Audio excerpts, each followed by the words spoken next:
그리스도의 높아지심이 무엇입니까? 그리스도의 높아지심은 그분이 부활하시고 하늘에 오르시고 아버지의 오른편에 앉으시고 세상을 심판하러 다시 오시는 것입니다. 우리가 지난 시간까지 예수님의 그 낮아지심, 예수님의 비하, 그 속에서 주님이 어떻게 은혜 언약의 유일한 중보자로 서셨는지 보았습니다. 그분은 출생하고 또 그 이전에 잉태되시고 사시고 죽으시고 장사 지낸 바 될 때에도 여전히 제사장이여 선지자여 왕된 사명을 수행하셨으며 우리를 위해 그렇게 하셨습니다.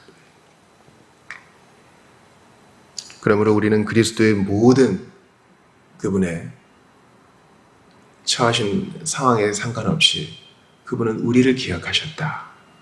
우리를 위하여 그곳에 계셨다. 그 처지에서도 우리를 기억하셨다. 생각하는 것이 좋겠습니다. 이제 우리가 다음 시간부터 그리스도의 높아지심, 즉 승귀에 대하여 이렇게 분석하여 공부할 터인데 오늘은 전체적으로, 즉 주님은 부활하시고 또 승천하시고 아버지 오른편에 앉으시고 세상을 심판하러 다시 오실 그때에도 높아지신 상태였고 그때에도 우리를 위한 은혜 언약의 유일한 중보자셨다라는 것을 봅니다. 먼저 고린도전서 15장 4절 보겠습니다. 장사 지낸 바 되셨다가 성경대로 사흘 만에 다시 살아나사. 그리스도의 부활을 알려주는 아주 대표적인 장이요 또 절이라 하겠습니다. 고린도전서 15장은 부활장으로 유명하죠.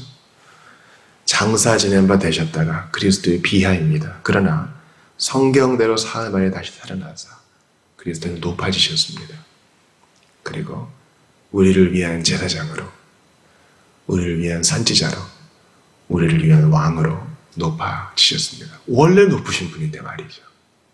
원래 찬양받기에 합당하신 분이고 원래 높은 하늘보좌가 그분의 자리인데도 우리를 위해 낮아지셨다가 우리를 위해 높아지셨습니다. 그리스도는 승천하실 때 높아지셨습니다. 사도행전 1장 9절부터 11절을 봅시다. 이 말씀을 마치시고 그들이 보는데 올려져 가시니 구름이 그를 가리어 보이지 않게 하더라. 올라가실 때에 제자들이 자세히 하늘을 쳐다보고 있는데 흰 옷 입은 두 사람이 그들 곁에 서서 이르되 갈릴리 사람들아 어찌하여 서서 하늘을 쳐다보느냐. 너희 가운데서 하늘로 올려주신 이 예수는 하늘로 가심을 본 그대로 오시리라 하였느니라. 예수님은 부활하신 후 이 땅에 40여일 계신 후 제자들이 보는 가운데서 승천하셨습니다. 그리스도께서 승천하시자 구름이 그를 가려 보이지 않게 했습니다. 이 구름은 쉐키나의 구름이요, 출애굽 당시에 그들을 인도하던 구름 기둥이요, 그들의 성막을 덮었던 바로 그 구름입니다. 하나님의 임재를 상징하죠. 고린도전서 10장에서 이스라엘 백성들이 구름 가운데서 모세의 영도하에 세례를 받았다 했죠. 그 구름은 하나님의 임재의 구름이었습니다. 예수님이 변화산에서 그 모습이 희게 변화되셨을 때, 모세와 엘리야를 대면하여 이야기하실 때에도 그 구름이 있었습니다. 이 구름은, 승천하실 때의 그 구름은 예수님은 하나님이시다라는 것을 보여주죠. 또한 흰옷 입은 두 사람, 천사죠. 하나님의 사역자들, 주님의 심부름꾼입니다. 그들이 이 승천의 의미를 제자들에게 알려줍니다. 너희 가운데서 하늘로 올려지신 이 예수님은 하늘로 가심을 본 그대로 다시 오시리라. 우리를 위한 재림이요 우리를 위한 승천입니다. 주님은 이렇게 높아지셨습니다. 또한 예수님께서는 아버지 하나님 보좌 우편에 좌정하심으로 높아지셨습니다. 에베소서 1장 20절을 봅시다. 그의 능력이 그리스도 안에서 역사하사 죽은 자들 가운데서 다시 살리시고 하늘에서 자기의 오른편에 앉히사. 이게 대단히 중요한 구절이에요. 오늘 이것만 기억해도 저는 참 감사하겠습니다. 그의 능력이 그리스도 안에서 역사하사 죽은 자들 가운데서 다시 살리시고 하늘에서 자기 오른편에 앉히사.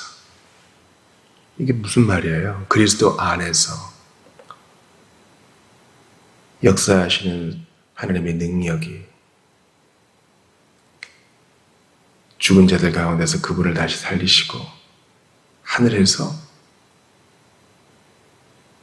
그리스도를 자신의 오른편에 앉히셨다. 이 좌정, 그리스도의 높아지심이죠. 그리고 에베소서 1장은 또 말합니다. 우리가 그리스도 안에서 그분과 함께 하늘로 올라갔고 그리스도 안에서 그분과 함께 하늘 보좌에 앉혔다. 우리 예수님과 함께 올라갔고 예수님과 함께 이미 하늘에 앉히운 자로 이미 구원이 보장된 자예요. 이미 취소할 수 없는 구원의 효력을 누리고 있는 것입니다. 그리스도 안에 있다는 것이 이렇게 놀라운 일이에요. 그리스도는 반드시 승천하셔야 됐어요. 반드시 높아지셔야 됐어요. 그러니까 그분이 가시고 우리를 위해 처소를 준비해야 이제 성령님이 오시는 이 의미에서도 그리스도는 반드시 승천해야 됐고, 또한 이 땅에 있는 우리에게 구원의 확신을 주시기 위하여 우리가 어떤 존재인 것을 알려주시기 위하여서도 그분은 올라가셨고 안치움을 당하셨으며 너희도 나와 함께 여기 있다 알려주십니다. 그래서 로마서 8장에 영화롭게 되었느니라 과거로 얘기한 것은 아주 분명한 의미를 가지죠. 아직 영화롭게 안 됐거든요. 그러나 주님의 시각으로는 너 이미 영화를 보장받은 존재이니라 주님이 말씀하시는 거예요. 주님은 재림 가운데서도 높임을 받을 것입니다. 사도행전 1장 11절입니다. 이르되 갈릴리 사람들아 어찌하여 서서 하늘을 쳐다보느냐.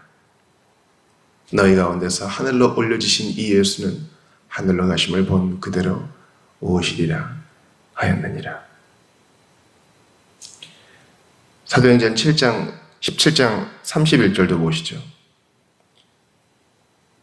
이는 정하시는 사람으로 하여금 천하를 공의로 심판한 날을 작정하시고 이에 그를 죽은 자 가운데서 다시 살리신 것으로 모든 사람에게 믿을 만한 증거를 주셨음이니라 하니라.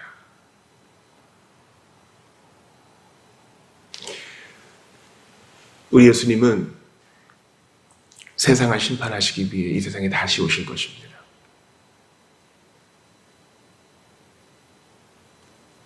그때 모든 이가 죽은 자나 현재 살아있는 자나 또 이미 하늘로 간 자나 다 주님 앞에 서게 될 것입니다. 주님이 왼편과 오른편을 나누실 것입니다. 상과 벌을 내리실 것입니다. 그때 우리를 기억하실 것입니다. 그때 그 최고로 높아지신 그리스도를 볼 수 있지 않겠어요? 어떻게 모든 인류가 그분을 볼 수 있을까? 이것도 놀라운 일인데 그분이 나를 기억하신다. 이것도 놀라운 일이죠. 천군 천사의 호의를 받으며 초림 때에는 만의 밥상에서 짐승의 구유에서 태어나신 그분이 재림 때에는 심판주로 오십니다.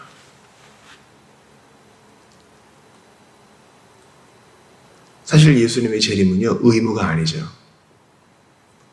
그분은 굳이 세상을 창조하시고 굳이 죄인을 구원하지 않으셔도 천군 천사의 찬양을 받으시며 삼위 하나님 안에서 만족함을 누리시며 모든 높임을 받으시기에 합당하신 분입니다. 그런데 우리를 위해서 그렇게 하셔요. 목요일 성경 공부하는데 어떤 분이 그러시더라고요. 굳이 우리가 뭐라고 그 수모를 감당하시느냐. 맞아요.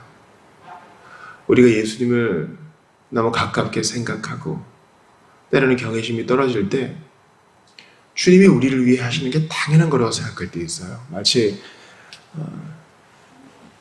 아직 철이 들지 않은 자녀가 부모의 사랑을 마치 자기 권리인 것 마냥 그렇죠?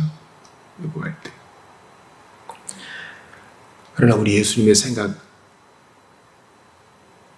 그분은 참 우리를 오래 참아주셨고 이제 오늘 이런 말씀을 통하여서 그리스도는 높으신 분이다.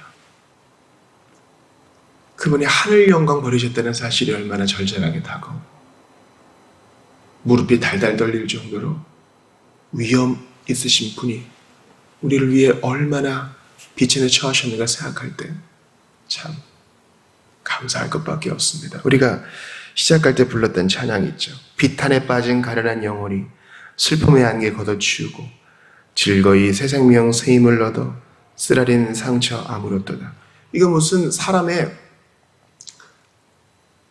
놀라운 결심 말하는 게 아닙니다. 후렴을 보세요. 주 예수 이름 내가 생각할 때 내 마음속에 기쁨 넘치네. 우리의 소망 구원 되시는 주 그 이름 비길 때가 어디 있나.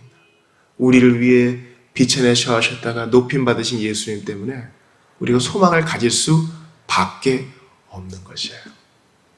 이 놀라운 사랑 속에서 오늘도 만족함을 누리고 더 얻으시고 소망을 얻고 더 얻는 여러분들 되시기를 바랍니다. 이제 이어지는 그리스도의 승귀를 통해서 우리 예수님께서 어떤 영광을 받으시고 그때에도 우리를 어떻게 생각하시는지 더 알아가며 구원의 반석 위에 든든히 서서 노래하며 순례의 길을 걸어갈 수 있기를 바랍니다.